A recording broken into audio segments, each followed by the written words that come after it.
Saudi अरब के Darul Riyadh में पाकिस्तान मुस्लिम league नून Saudi अरब की जानिब से मुनक्कदा तकरीब में लीगी ओहदेदारों और अरकान से खिताब करते हुए आबिद शेर अली का कहना था कि 2013 से नवाज शरीफ की क़यादत में पाकिस्तान ने तरक्की का सफ़र शुरू किया और मुल्क को संगीन मसाइल से निकाला, जिससे लोगों का मेयार ज़िंदगी बेहतर हुआ। मगर 2018 के बाद इमरान खान ने पाकिस्तान को न सिर्फ मसाइल में से दो चार किया, बल्कि इंतकामी सियासत के साथ साथ मुल्क में इंतशार और नफ़रत को फ़रोग़ दिया, जिसका पाकिस्तान कभी मुतहम्मल नहीं हो सकता। आबिद शेर अली का कहना था कि 21 अक्टूबर को नवाज शरीफ पाकिस्तान वापस आएंगे और इनका पूरी कौम मिलकर इस्तकबाल करेगी और आइंदा इलेक्शन में मुस्लिम लीग नून अवामी मैंडेट से भारी अक्सरियत से जीत कर एक मरतबा फिर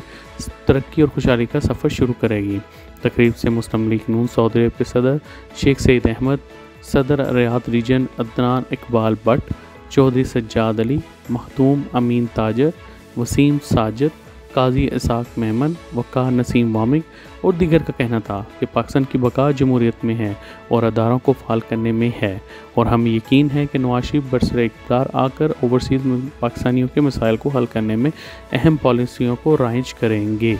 इंशाअल्लाह ताला जी, हमारे कायद मोहतरम नवाज शरीफ साहब इंशाअल्लाह ताला 21 अक्टूबर को पाकिस्तान पहुँचेंगे और उनका फ़कीदुल मिसाल इंशाअल्लाह ताला इस्तकबाल किया जाएगा। और ये कौम की आवाज़ है कि ये वो आवाज़ है कि उस शख्स की आमद है कि जिसने पाकिस्तान को हमेशा डिलीवर किया और उनको सजाएं ही पाकिस्तान को डिलीवर करने की मिली है कि पाकिस्तान को कनेक्ट किया उन्होंने कराची से लेकर